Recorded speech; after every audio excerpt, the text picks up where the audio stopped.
रंगीला जी के समय की एक बड़ी ही शानदार घटना है, बड़ा अच्छा लगता है उसे पढ़ा के। वो एक बड़े ही प्रसिद्ध कवि हुए हैं और ऐसे कवि हुए हैं जिनके बारे में कहा जाता है कि घनानंद जो है वो किराए के आंसुओं से नहीं रोते। यानी इनके समय जो कवि हुए थे उनका नाम था घनानंद।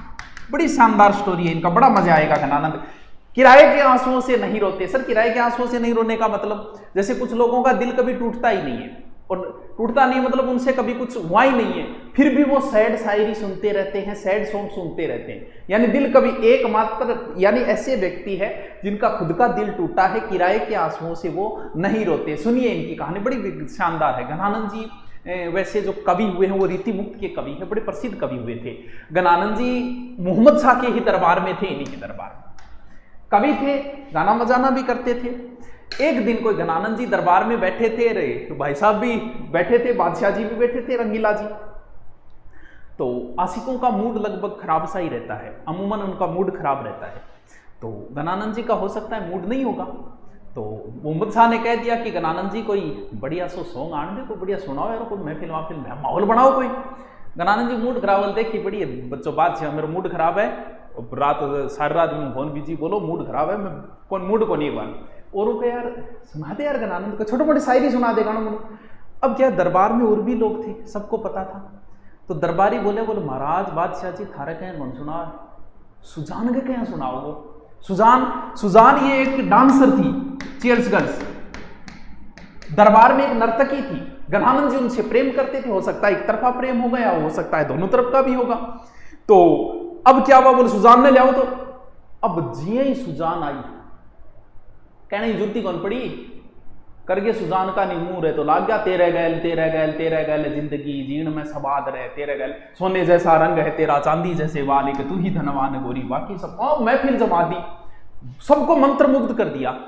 लेकिन यहां पर तो ईगो हर्ट हो गया ना, मतलब एक बादशाह के कहने पर तो गाना बजाना नहीं किया, और एक डांसर एक नर्तकी ठुमका लगाना रही, बिंग कहने पर गानों बजानो करे। चलो महाराज निकलो, दरबारू निकलो। मोहम्मद शाह ने इनको दरबार से निकाल दिया। निकालते ही भाई साहब आए सुजान के पास, वो जान डार्लिंग चाला चाला घर चाला, देश निकालो दिए मन, तुमने दिए होगे तो मन ने थोड़ी दिए। ओहो घनानंद जी को तो एकदम टुकड़ा टुकड़ा हुआ, और घनानंद जी वहां से सीधे आ गए वृंदावन। अब वृंदावन में घनानंद जी उसी के प्रेम में, यानी सुजान की याद में ही कविता पाठ कर रहे हैं। उसी लागी से तो टूटी अचीन बेकदरों की यारी, भला हुआ संग जल्दी छूटा, मेरी उम्र ना बीती सारी, बेकदरों से करके प्यार कदर गवाई दिल की यार। सुजान के प्यार में कविताएं लिखते, पूरा पूरा बढ़िया तरीकों अच्छा ग्रंथ बन रखा। सुजान सागर है, विरह लीला है, इश्क लता है, प्रेम पत्रिका है, वियोग बेली है, इसे है सैड सॉन्ग टाइप का है। जितनी भी फिल्म जितना भी अंगा है, जो भी इन्होंने घनानंद जी ने लिखा ना, वो नाम ही ऐसे देख लो।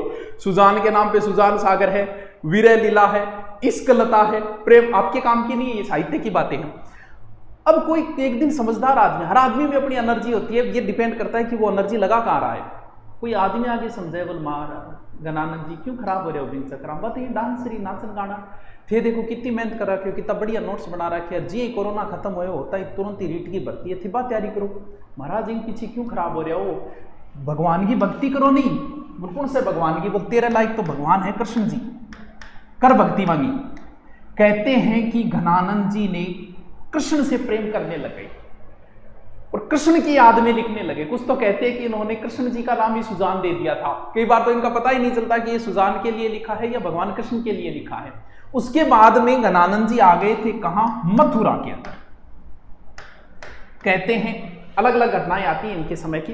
कहते हैं कि घनानंद जो नादिर शाह का आक्रमण हुआ था, तो कहते हैं कि नादिर शाह के आक्रमण के समय नादिर शाह को पता चला कि मथुरा में जो है वो उसका मीर मुंशी है, किसका, मोहम्मद शाह का। मीर मुंशी पहले थे, बाद में नहीं रहे, लेकिन उसको पता चला कि मीर मुंशी यहाँ रहता है। उसने पहुंच गया वो तो घनानंद के पास, बोला तू तो मीर मुंशी रहा है, तेरे पास तो बड़े मालवाणी होगा लाला।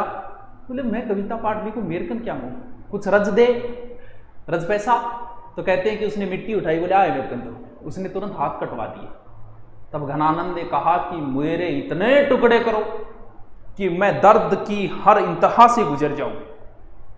तब कहते हैं कि नादिर शाह ने जो है वो मथुरा के अंदर घनानंद को मार दिया था। अब कुछ इतिहासकार ये कहते हैं कि नहीं जी, अहमद शाह सेकंड के समय घनानंद को मार दिया था। अहमद शाह जो भी आक्रमण के समय मारे गए थे, जो भी हो, लेकिन घनानंद इतिहास के अंदर बड़े ही फेमस कवि हुए हैं, रीति मुक्त कवियों में माने जाते हैं। रीतिकाल के कवि है ये घनानंद जी, तो बहुत अच्छे कवि हुए। कभी इनको फुर्सत में पढ़ना, गूगल पे कभी टाइम मिले तो। ओके, चलो आगे चलते हैं।